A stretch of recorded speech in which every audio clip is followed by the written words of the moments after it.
Hello, everybody. This is Gary Yao, and today I'm back with Frank Lopez. Frank, how are you?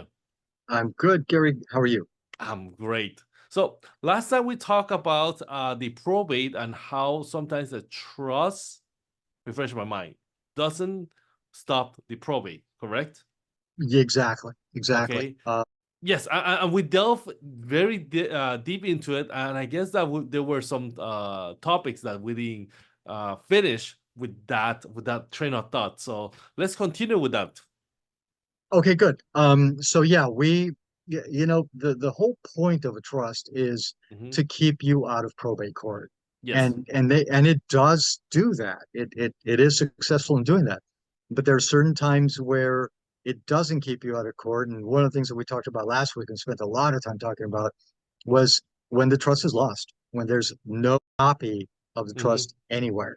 And Yes. you know, if you and we're not going to talk about that today because we spent a lot of time talking about that last week. Yes, indeed. So please go back and if you want a lot of detail on that conversation, we did discuss that in detail. Hmm. So number one is when the trust is lost, you that will not keep you out of probate. Number two is when the what's when you can here's one of the things that happens I see a lot is you go to the trust, you go and get a trust made.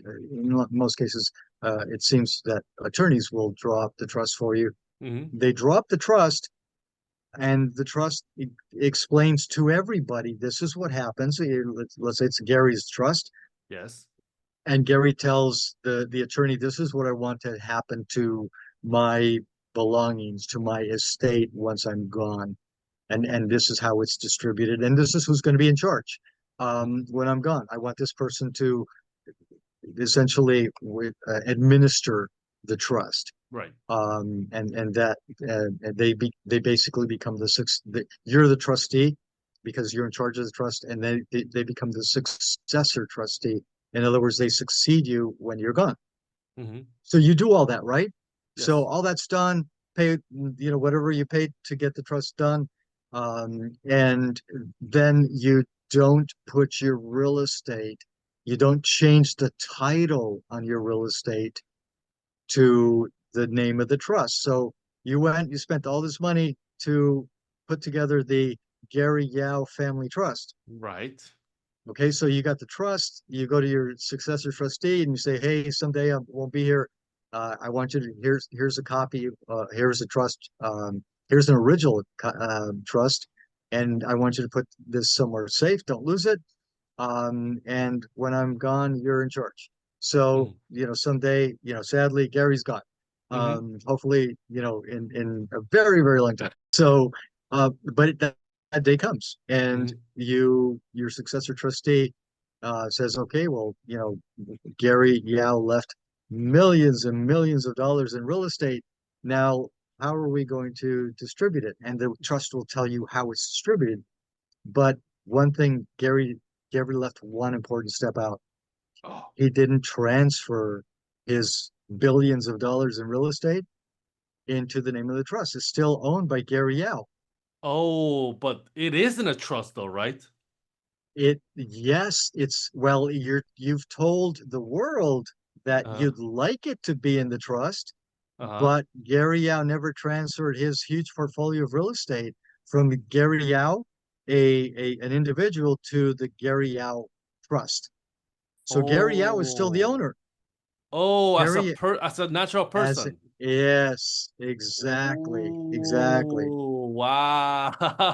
That could So be something.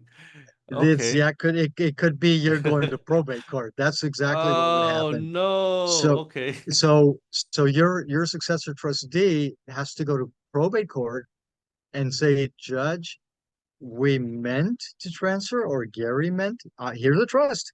And the trust says that they're going to transfer all the real estate to it's the trust says that his all his real estate holdings will be transferred to the trust.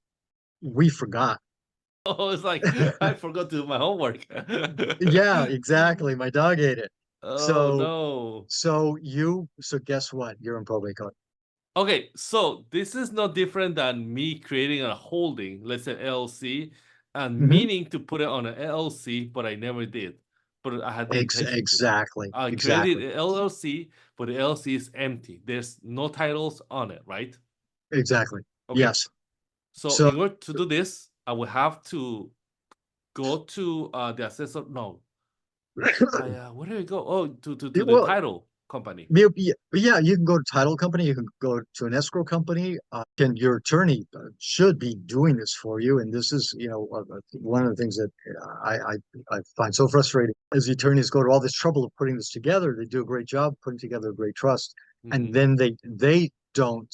And I don't know why, but there's so many attorneys that I see that don't take that step for the client, for Gary. Mm-hmm. I don't know if there's some risk, some liability in doing that, and they leave it up to the client to do it. Oh, I just see it not happening so often, and they end up, ultimately, the only way of fixing it is by going to probate court. So all that money that's you not spend, fixing it. We're talking about avoiding probate court.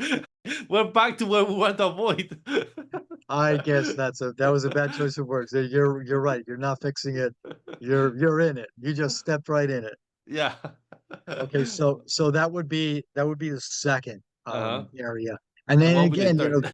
the third area is a little more complicated. The first two they're simple solutions. Put your trust in a safe place. Mm-hmm. Simple. Yes. And second thing, make sure that the property is transferred into the name's trust. Simple, Simple. simple. Let's make it Um, complicated. What's the third step? right. The third. Okay, the third is Gary Yao left Frank Lopez as his successor trustee. Gary knows likes Frank, trusts him, Mm-hmm. and says, "Hey, someday if I'm gone, I want Frank to." I put together this very elaborate trust with all the details on what I want to happen to my estate once I'm gone, and I want somebody that I can trust who is going to make sure that that happens. That he basically, Frank is he becomes the successor trustee, and he follows all the rules. Here's a trust. This is what's going to happen with this real estate, and so on. And I trust him, and I know that he'll get the job done. Yes. So let's say that let's okay. So Gary's gone. Sad. That he's gone. Mm-hmm. Well, what if Frank's gone too? Wait, what? What if Frank's Whoa. gone? What are Yeah, the odds? yeah. What are the odds? They were Oh, both then on the what same happens? bus. They were both on the same bus that went over the cliff, Oh, um, wow. What or happens plane. then? That's an interesting situation. Okay, that's a bad situation because now there's no successor trustee. So there's nobody to administer the estate. Or let's give you another example, and this I see happen all the time. So dad leaves a trust. Dad leaves one of the kids in charge of the trust. Dad leaves there's three children, Mm-hmm. and dad leaves the youngest in charge. Mm-hmm. And as a successor trustee, dad's gone, and now the the oldest is saying, "Hey, I'm the oldest. I should have been left in charge. Why is the youngest left in charge? This is I'm not happy with this." Mm-hmm. Big battle. Right Mm-hmm. now, it becomes politics. It becomes ugly, and now the person in charge is says, "Well, I don't want to be a successor trustee. This is getting ugly. I didn't expect this. I didn't ask for this. I'm out." So your successor trustee disappears, is gone. Mm-hmm. So so now what do? You do have a valid trust, but you have nobody to administer the trust. So do you put like a backup trustee? Well, you could, but let's say the backup trustee is a middle child, and because the oldest child is dad didn't trust the oldest child. The oldest Yeah. child was never had a job, Yes. never moved out of the house. Yeah, for You whatever know, reason, they don't trust for whatever reason. yeah, But now the oldest child is upset. He's making everybody's life miserable. He's saying, I'm never going to move out of this house. You know, it becomes very personal. yeah, And again, I know I'm using a very personal example, but it happens so often. You know, it does become very personal. And that's when, you know, a trustee will quit and you lose your successor trustee. There is no trustee. Well, now what do? And guess what? You go to probate court. how do you avoid that then? How do you avoid that? Yeah, Ooh, how do you avoid that? Um, you make the older loser son the trustee and and hope for the best. no, that's How not do you a way avoid that? to. Yeah, That's not the it's way to yeah, go. that is that yeah. There are certain things that are unavoidable. Mhm. You know, my example, you know, if you left me in charge and we're both gone, we're both on the same plane that went down over the Pacific. Yeah, Um, you know, that's you know, there's certain things that are unavoidable. And when that happens, you would have to, your estate would have to go to probate court and say, hey, we have no trustee. So we need to fix this.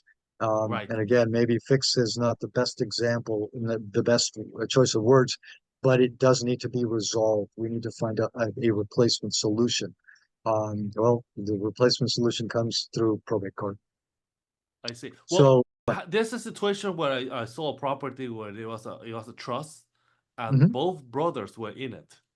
right So no problem there, as long as they're in agreement, right? there. Oh, wow. 50-50.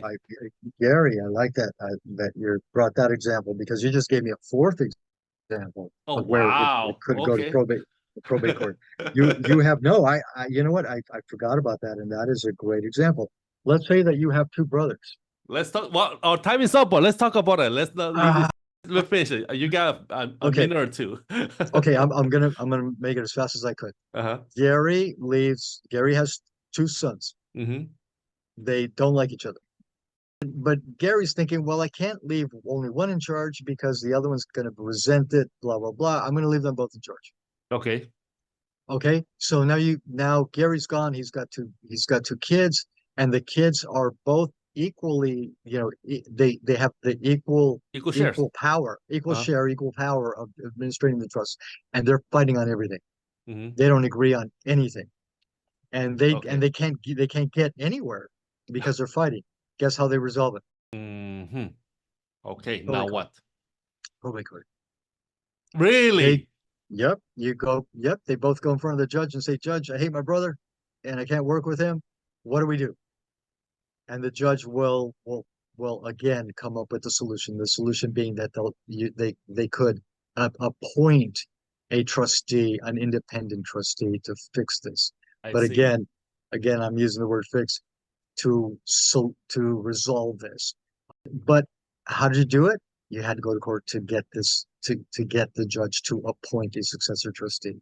So example number four, Gary, you are on top of things. You brought up a fourth example that I had not that I forgot could also happen. So four times that a trust will not keep you out of court. The solution for the fourth one would be boys behave, play nice. Good luck on that one, Gary. Frank, if people want to get a hold of you, how can they get a hold of you? Uh, Telephone number 626-289-1111 or Foreign Lopez. Awesome. Well, Frank, thank you very much, and I will talk to you next time. Talk to you soon.